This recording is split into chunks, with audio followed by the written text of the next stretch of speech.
Dans l'histoire de l'occupation de la zone des Grassfields, les chercheurs parlent de plusieurs vagues migratoires. Pour la majorité, l'on remonte au XVIIe siècle, les grands mouvements migratoires bamileke à partir de la plaine Tikar dans la Damawa.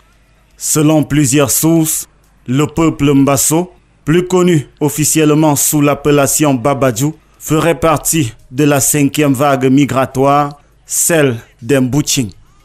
Des trajectoires migratoires. Jean-Louis Ndormo insiste sur le fait que les Mbasso seraient issus de la 5e vague migratoire des Mbouching, venus de la région du nord-ouest. Mais à l'état actuel des recherches, leur trajectoire jusqu'à leur installation sur le site actuel tient encore sur plusieurs versions, parfois concordantes, parfois dissidentes. Gomsi, un autre historien camerounais, les Mbasso seraient venus du nord-ouest au XIXe siècle et pendant qu'ils s'installaient sur le site actuel, les Nda, c'est-à-dire les Bamjinda, les Bafunda, les Bamso, etc., traversaient le Noun pour occuper leur site actuel. Et donc, lorsqu'on regarde un peu sur le plan historique les trajectoires migratoires, on s'aperçoit que antérieurement à cette étape qui est décrite par Gomsi, on pourrait identifier 2 étapes. La première étape relève d'une vision historique. La seconde étape s'appuie davantage sur l'épopée. Au plan historique donc, le docteur Tamkanta fait partie de ceux qui pensent que les Mbasso seraient venus dans le cadre d'une des vagues de migration bamileke à partir de la plaine Tika par Foumbot.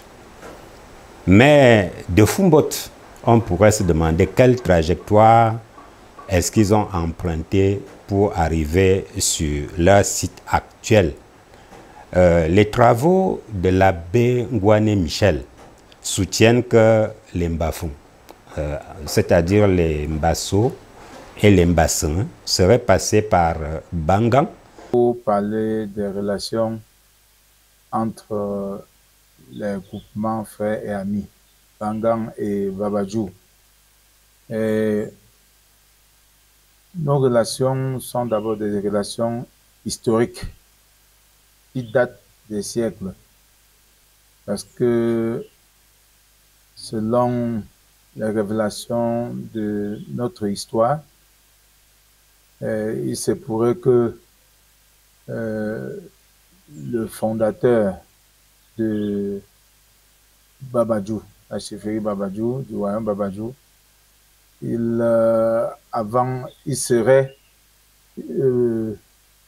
aurait transité par Bangan, il aurait quitté Bangan pour aller s'installer au lieu qui s'est avéré être litigé entre Bamesenge et Babadjou, le point de séparation. Je parle bien au conditionnel, parce que quand on parle de l'histoire, il faut qu'elle soit encore bien vérifiée. Mais c'est pour eux parce que le fondement de Babadjou parle de la relation entre les 2 frères, dont le roi Larmago et son frère de Bamesenge. C'est pour eux que c'était des jumeaux. Et quand leur père est décédé, il fallait que l'un des frères soit le nouveau roi. Et Larmago était l'aîné. Et Larmago a dit que celui qui devait... Parce que quand il y a naissance des jumeaux, il y a quand même le premier, celui qui sort en premier et celui qui le suit. Et Larmago était l'aîné. Et il a jugé mieux qu'il devait prendre la succession. Mais son frère jumeau il aurait aussi dit à Lamago que Lamago est l'aîné et que le premier-né ne succède pas. Bon, il y a eu cet tiraillement. En fin de compte, Lamago, mécontent, s'est détaché et il est allé fonder Babadjou. À propos de la dynastie qui est à l'origine de Babadjou, les versions sont aussi diverses. La version fait d'ailleurs écho à la tradition orale qui affirme que les Mbasso sont effectivement les descendants de chasseurs. Mais cette fois-ci, la tradition orale ne parle pas de 7 chasseurs, mais de 10, 9 plus 1, qui se seraient retrouvés dans ces montagnes de la région du Bamboutos. Et s'étant retrouvés là, ils ont décidé de couronner l'un des leurs, le 10e, pour en faire leur chef. Celui-là, certains l'appellent tantôt Chitsamtu ou Nchimetu, d'autres l'appellent Mbungon. Et les 9 autres seraient devenus les 9 notables fondateurs. Comme on peut le voir en fonction des sources, des documents exploités, il y a beaucoup de divergences dans les versions, mais également beaucoup de points de contact. Et c'est intéressant parce que à partir de ces sources, on a de la matière pour poursuivre les recherches ultérieurement et voir dans quelle mesure on pourrait aboutir plus tard à une version consensuelle. Parce qu'à l'origine, il faut comprendre que la constitution de Babadjou est part d'où? Elle part du fait que le chef actuel de Babadjou, qui se trouve être le roi de tous les Mbasso, la constitution Mbasso est partie du fait qu'à l'origine, l'autochtone, ici c'était un Zintofo. Le chef Babadjou, ou le chef Mbasso si vous voulez, est venu plus tard avec son groupe. Et son groupe là, c'était le groupe de Ndousso. Et il a passé un accord avec Nzultoufou pour que les deux entités Ndousso et Mbet forment désormais le royaume Mbasso. Lorsque les deux ont passé cet accord, ils ont créé donc le royaume Mbasso au-dessus duquel se trouve le roi de Babadjou, le faux Mbasso. C'est là où est né le faux Mbasso, la fusion entre le Mbet et les Ndousso. Et plus tard, la tradition orale parle également d'une scission entre deux frères jumeaux, Lagmago et Lonla. C'est avant tout la tradition orale qui parle des jumeaux royaux Mbafon. La situation temporelle de cette partition reste historiquement parlant un problème à résoudre. Si on prend les informations qu'on peut puiser dans la documentation de Longtuo Tatsa Martin, il situe cette scission dans la succession de Fofo Kok. Le partage des territoires, selon lui, s'étant opéré avec l'aval des notables. D'autres narratifs remontent carrément la scission au chef fondateur, l'ancêtre fondateur, le grand Chitsamtu lui-même. Et on peut voir que selon cette version, cette scission se serait opérée à l'origine même de la fondation des deux villages, c'est-à-dire au XVIIe siècle. Il y avait Lonla et Lagmago. Quand Lonla a décidé de prendre la partie sud du royaume, Lagmago a donc décidé de prendre la partie nord, qui se trouve donc à l'emplacement actuel, là où nous nous trouvons. Les noms des autres successeurs au trône, tels que Fokou, sont mentionnés après Lagmago. De ces différentes versions de la dynastie fondatrice du peuple Babadjou, résulte la difficulté d'établir une véritable généalogie des différents chefs qui ont régné sur ce territoire. Sur la généalogie de la dynastie régnante sur les Mbasso, il existe une version officielle et plusieurs versions non officielles. Selon la version officielle, les Mbasso seraient aujourd'hui sur le point d'introniser leur 11e roi, Sa Majesté Fo Kafo Sambanken Langevin. À côté de cette version officielle, de nombreuses recherches ont été conduites et en parcourant un peu ces recherches, je suis tombé sur 3 versions différentes. Selon la première version non officielle, les Mbasso seraient à leur 13e roi. La deuxième version parle de 15 rois et la troisième version parle de 18 rois. Oui, comme on voit,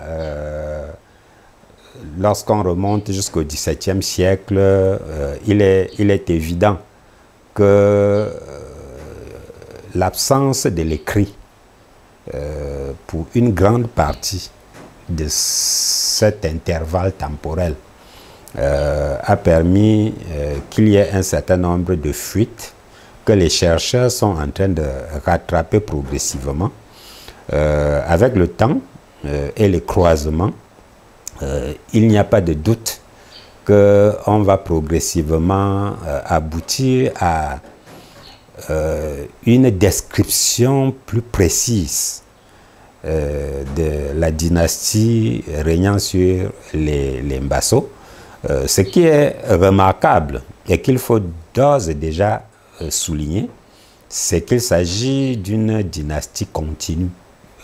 Il n'y a pas véritablement eu de rupture, et même s'il y a eu à une période ou à une autre des querelles de succession, des régences qui ne se sont pas bien passées, il reste que la dynastie qui règne sur les Babadjoujou, les Mbasso, s'est déroulée en droite ligne depuis le départ, qui pourrait être le 16e ou le 17e siècle, jusqu'à nos jours. Et donc, quand on découpe temporellement ce large espace temporel, il est vrai qu'on peut trouver 11 rois, mais il est aussi possible de trouver 18 rois, ou moins ou plus. Du moins, à partir du 19e siècle, les chefs qui ont marqué leur passage à Babadjou sont un peu plus connus grâce à un certain nombre de prouesses de leur règne. Fautoyum Ier, par exemple, fut connu comme un fin guerrier. Il serait mort au front lors d'une guerre frontalière contre les Pinying. Au moment de la guerre entre les Babadjou et les Pinying, où le renfort était venu de Bamenzinda pour secourir les Babadjou. Malheureusement, selon l'histoire, le chef Toyim, lui, il serait mort dans cette guerre. Il avait perdu la vie dans cette guerre. Ce qui fait qu'au retour de cette guerre, pour remercier le chef Bamenzinda, on lui avait donné une femme qui s'appelait Njoyim,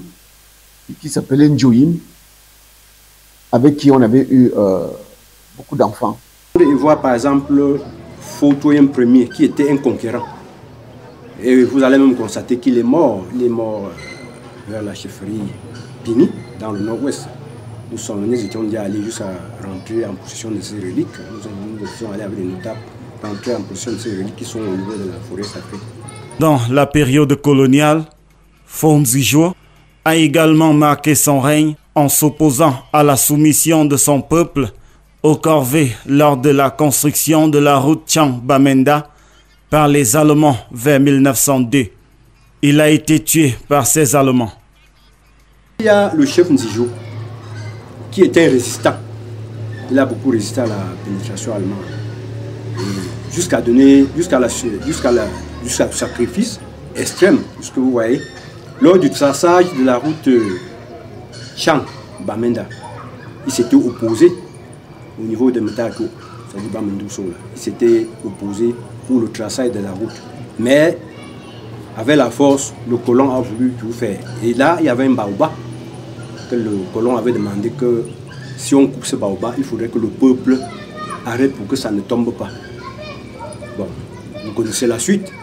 Quand ils ont creusé le baobab, quand le baobab tombait, lui, là, il s'était crié en patois, en langue, disant que Mbasso est cuit. Le peuple s'est écarté et puis l'arbre s'est fracassé à terre. Et c'est là que le colon allemand a tiré sur lui.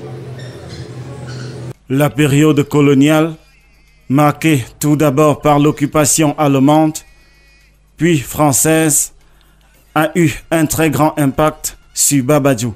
Une bonne partie du territoire de Babadjou a été rattachée au nord-ouest dans la partie anglaise. Aussi, on m'a fait savoir que, vous savez, notre zone a d'abord été administrée par les Anglais.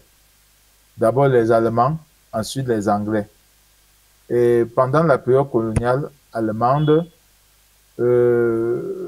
lorsque, après la Première Guerre mondiale, la fin de la Première Guerre mondiale, vers 1918, et l'Angleterre a d'abord administré notre zone, notre localité. C'est au cours du découpage que nous avons encore perdu certaines parcelles de notre territoire. Mais les Anglais ont demandé au roi Touriem on devait rattacher Babadjou à la zone anglophone. Le roi Touriem a répondu aux Anglais que si vous voulez m'envoyer dans le nord-ouest, je vais aller avec mon ami, le roi des Banga. C'est-à-dire la condition que je sois. Le site de la chefferie a été déplacé et la nouvelle chefferie a même été incendiée. À l'époque, le village est sous maquis. Il est persécuté et menacé même. Parce que les maquisards se disaient qu'ils sympathisaient avec le colon. Ils sont allés, même les maquisards sont allés jusqu'à mettre feu sur la chefferie. Cette période difficile est marquée par le passage de quelques chefs tels que Fautoyem Joseph, dont l'histoire fait de lui le chef qui a introduit le christianisme à Babadjou. Introduit le christianisme. Là où se trouve la mission catholique, la mission Saint-Charles, la paroisse Saint-Charles Luanga de Babadjou, c'est le site que c'est le chef Fautoyem II qui avait offert aux Blancs. Et par-delà même, il s'était baptisé en prenant le nom de Joseph. Et sa première femme, qui s'appelait Mafanda, avait pris pour nom de baptême Monique, c'est-à-dire qu'on appelle Mafanda Monique et Toyem Joseph. Tout ce dont le christianisme est venu à Babadjou grâce à Fautoyem II. Après lui est passé le roi Sambanquin Boniface, puis Fontamba Jean-Pierre. Leurs règnes ont été très perturbés par la colonisation. C'est à la fin des luttes nationalistes que le peuple Babadjou a amorcé une reconstitution et une reconstruction. Une épreuve difficile pour laquelle il s'est toujours montré à la hauteur, comme le témoignent les autres peuples, amis et frères. Parce que la grandeur d'un peuple aussi ne dépend pas de la superficie qu'ils occupent ou du nombre ou de la valeur démographique, mais ça dépend de leur capacité à résoudre les problèmes dont ils font face. Et je me rends compte qu'ils sont à la hauteur des attentes et de résoudre tous les problèmes qui doivent se poser pour instaurer la paix, la libre circulation des personnes et des biens à Babadjou. Je souhaite que le 13, c'est le 14, que le 14 qui sera une journée bénie de Dieu pour les Babadjou, je souhaite que ce 14 puisse être un succès sans précédent et que le nouveau chef fasse beaucoup de jumeaux et je lui souhaite longévité. Les faits de l'histoire montrent que Babadjou est toujours passé par les rudes épreuves qui l'ont permis de forger un mental d'acier. Après les indépendances, alors que ce peuple pensait avoir tourné la page peu reluisante de son histoire, la brièveté des règnes de ces rois, déjà notée par le passé, a continué de menacer comme une épée de Damoclès. Après le départ précipité de Fontambwa Jean-Pierre en 1981, son fils Fopenandjo Jean-Marie, qui va effectivement prendre le pouvoir en 1989 après une période de régence, ne fera que 10 années de règne effectif. Son frère Fosambankin Tembwa II Bertrand, qui a succédé, fera seulement 17 années au trône. Autant de rudes épreuves qui certes inquiètent, mais n'ont pas réussi à atteindre le moral des Babadjou, qui ont gardé leur caractère de peuple guerrier d'antan. Finalement, lorsqu'on pénètre, on commence à pénétrer leur histoire, on se rend compte que c'est un peuple qui est véritablement fascinant. Fascinant parce que c'est un peuple qui est caractéristique de ce que les Africains, lorsqu'ils ont rencontré la colonisation, non seulement ils se sont battus contre cette colonisation, mais ils se sont battus pour de bonnes raisons. C'était des peuples guerriers, les Mbasso. Avec le règne du nouveau roi, Sa Majesté Nkafo Sambankin Langevin, l'espoir renaît et l'avenir est prometteur.